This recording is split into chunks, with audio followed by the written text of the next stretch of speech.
ನಮಸ್ಕಾರ. ಕರ್ನಾಟಕದ ಜನತೆಗೆ ಮತ್ತೊಂದು ಗೃಹಲಕ್ಷ್ಮಿ ಯೋಜನೆ ಅಪ್ಡೇಟ್ಗೆ ಸ್ವಾಗತ. ಈ ವಿಡಿಯೋದಲ್ಲಿ ತಿಳಿಸ್ಕೊಡ್ದಂತಂದ್ರೆ ಗೃಹಲಕ್ಷ್ಮಿ 11ನೇ ಕಂತಿನ ಬಗ್ಗೆ ಒಂದಿಷ್ಟು ಮಾಹಿತಿನ ತಿಳಿಸ್ಕೊಡ್ತೀವಿ. ಸಂಪೂರ್ಣವಾಗಿ ವಿಡಿಯೋ ನೋಡಿ ನಿಮಗೆ ಏನೇ ಪ್ರಾಬ್ಲಮ್ ಇದ್ರೂ ಕಮೆಂಟ್ ಮಾಡಿ. ಮತ್ತು ಇದುವರೆಗೆ ಯಾರಿಗೆ 11ನೇ ಕಂತಿನ ಅಮೌಂಟ್ ಬಂದಿಲ್ಲ ಮತ್ತು 10ನೇ ಕಂತಿನ ಅಮೌಂಟ್ ಯಾರಿಗೆ ಬಂದಿಲ್ಲ ಅವರು ಕಮೆಂಟ್ ಮಾಡಿ. ಈ ವಿಡಿಯೋದಲ್ಲಿ ನಾವು ತಿಳಿಸ್ಕೊಡೋದೇನೆಂದರೆ 11ನೇ ಕಂತಿನ ಅಮೌಂಟ್ ಯಾವಾಗ ಬರುತ್ತೆ, ಈ ಒಂದು 20 ಜಿಲ್ಲೆಗಳಿಗೆ 11 ಕಂತಿನ ಅಮೌಂಟ್ ಬರುತ್ತೆ ಅಂತ ಮಾಹಿತಿ ಬಂದಿದೆ. ಯಾವ ಜಿಲ್ಲೆಗಳು ಯಾವಾಗ ಬರುತ್ತೆ ಮತ್ತು ಇದೇ ದಿನ 10ವರೆಗೆ ಬಂದರೂ ಬರ್ಬೋದು ಮತ್ತು ಟೈಮ್ ಎಷ್ಟು ಅಂತ ನಾನು ಸಂಪೂರ್ಣ ಮಾಹಿತಿನ ತಿಳಿಸ್ಕೊಡ್ತೀನಿ. ಅದಕ್ಕೂ ಮೊದಲು ನಮ್ಮ ಉದ್ಯೋಗದ ಮಾಹಿತಿ ಚಾನಲ್ಗೆ ಹೊಸಬರಾಗಿ ಸಬ್ಸ್ಕ್ರೈಬ್ ಮಾಡಿಲ್ಲ ಅಂದರೆ ಸಬ್ಸ್ಕ್ರೈಬ್ ಮಾಡ್ಕೊಳ್ಳಿ. ಹಾಗೆ ಪಕ್ಕದಲ್ಲಿರೋ ಬೆಲ್ ಐಕನ್ ಆನ್ ಮಾಡ್ಕೊಳ್ಳಿ. ಎಲ್ಲರೂ ವಿಡಿಯೋನ ಕೊನೆ ತನಕ ನೋಡಿ. ಯಾಕಪ್ಪ ಅಂದರೆ ನಾವು ಎಲ್ಲ ಮಾಹಿತಿನ ತಿಳಿಸ್ಕೊಟ್ಟಿರ್ತೀನಿ. ನೀವು ಅರ್ಧ ವಿಡಿಯೋ ನೋಡಿದರೆ ಏನೂ ಮಾಹಿತಿ ಗೊತ್ತಾಗಲ್ಲ.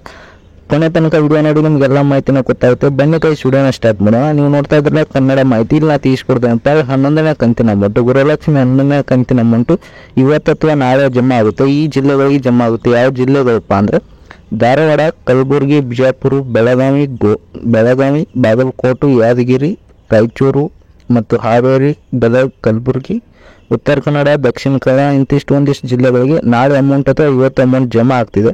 ಮತ್ತು ಇದುವರೆಗೆ ಯಾರಿಗೆ ಅಮೌಂಟ್ ಜಮಾ ಆಗಿಲ್ಲ ಅಂದರೆ ಈಗಾಗಲೇ 10 ಕಂತಿನ ಅಮೌಂಟ್ ಜಮಾ ಆಗಿದೆ. ಮತ್ತು ಯಾರಿಗೆ ಅಮೌಂಟ್ ಜಮಾ ಆಗಿಲ್ಲ ಅವ್ರು ನನಗೆ ಕಮೆಂಟ್ ಮಾಡಿ.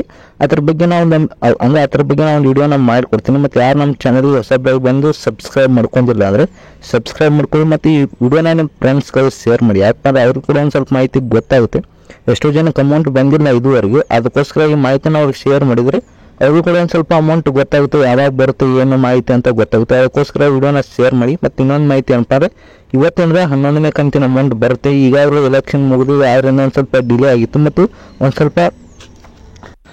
ಒಂದು ಸ್ವಲ್ಪ ಹಣದ ಕೊರತೆ ಇರೋದ್ರಿಂದ ಲೇಟ್ ಆಗ್ತಿದೆ, ಒಂದು ಸ್ವಲ್ಪ ಡಿಲೇ ಆಗ್ತಿದೆ ಅಂತ ಕರ್ನಾಟಕನ ಆಫೀಸಿಯಲಾಗಿ ಅಂದರೆ ಗೌರ್ಮೆಂಟ್ ಆಫೀಸಿಯಲಾಗಿ ಆನ್ಸರ್ನ ಕೊಟ್ಟಿದೆ. ಅದಕ್ಕೋಸ್ಕರ ಒಂದು ಸ್ವಲ್ಪ ವೇಟ್ ಮಾಡಿ ಅಮೌಂಟ್ ಬಂದೇ ಬರುತ್ತೆ. ಇನ್ನು ಯಾರಿಗೆ 10ನೇ ಕಂತು ಅಂತ ಅಮೌಂಟ್ ಬಂದಿದೆ, ಯಾರಿಗೂ ಇದುವರೆಗೆ ಅಮೌಂಟ್ ಬಂದಿಲ್ಲ ಅವ್ರು ನಾನು ಕಮೆಂಟ್ ಮಾಡಿದರೆ ಅದ್ರ ಬಗ್ಗೆ ನಾನು ಒಂದಿಷ್ಟು ಮಾಹಿತಿನ ತಿಳಿಸ್ಕೊಡ್ತೀನಿ. ಮತ್ತು ಅದೇ ರೀತಿ ವಿಡಿಯೋ ಇಷ್ಟ ಆಗಿದ್ರೆ ಲೈಕ್ ಮಾಡ್ಕೊಳ್ಳಿ. ಮತ್ತು ನಮ್ಮ ಚಾನಲ್ಗೆ ಸಬ್ಸ್ಕ್ರೈಬ್ ಮಾಡ್ಕೊಂಡಿಲ್ಲ ಅಂದರೆ ಸಬ್ಸ್ಕ್ರೈಬ್ ಮಾಡ್ಕೊಳ್ಳಿ. ವಿಡಿಯೋನ ನಿಮ್ಮ ವಾಟ್ಸಪ್ಗೆ ಶೇರ್ ಮಾಡಿ, ನಿಮ್ಮ ಫ್ರೆಂಡ್ಸ್ಗೆ ಶೇರ್ ಮಾಡಿ friends. All the best friends. Thank you.